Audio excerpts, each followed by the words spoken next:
भिवंडीतील सभेत हर्षवर्धन सपकाळांची जीभ घसरली। हर्षवर्धन सपकाळ यांनी भारतीय जनता पक्षावर टीका केली आहे। जाती जातींमध्ये भांडण लावण्याचं काम भाजपने केलं असं वक्तव्य सपकाळांनी केलं। पार्टी का नाम भारतीय जनता पार्टी नहीं, तो ये पार्टी का नाम है बलात्कारी जनता पार्टी। मुझे इस प्रकार से आरोप करते हुए दुख है। दुख इस बात का है कि बलात्कार करने वालों की तादाद इतनी बढ़ गई है कि वो एक पार्टी बना रहे हैं और ये कोई जुमला नहीं है मोदी साहब।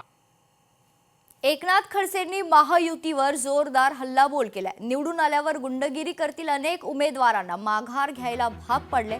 काँग्रेसचे 12 नगरसेवक एका रात्रीत भाजपने फोडले, अशी प्रतिक्रिया एकनाथ खडसेंनी दिली आहे।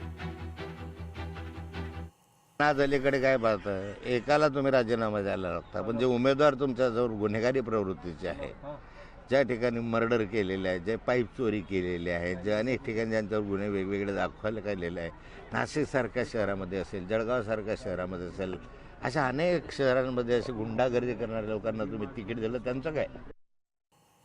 ठाकरेंच्या शिवसेनेचे नेते अंबादास दानवे यांनी एक व्हिडिओ ट्विट केलाय।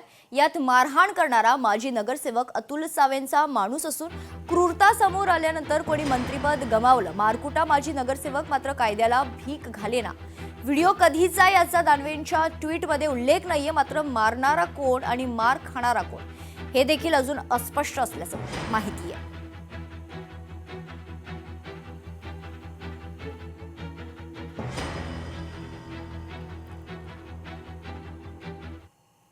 मनरेगाच्या नामांतरावरून काँग्रेस सरकारवर आक्रमक झाली। जिल्हा स्तरावर आंदोलन उभारणार असं वक्तव्य अभ्युदय मेघे यांनी केले। मनरेगा नाव जसेच्या तसे ठेवण्याची काँग्रेसची मागणी।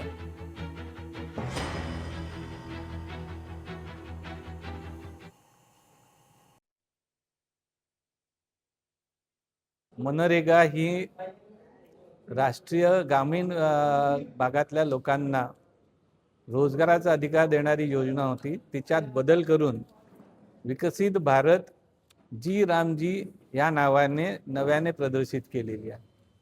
मुळात मनरेगाचा उद्देश हा ग्रामीण भागातल्या लोकांना कामाचा अधिकार देण्याचा कायदा होता। तो लोकशाही मराठी ऐका, पहा, जागरूक रहा।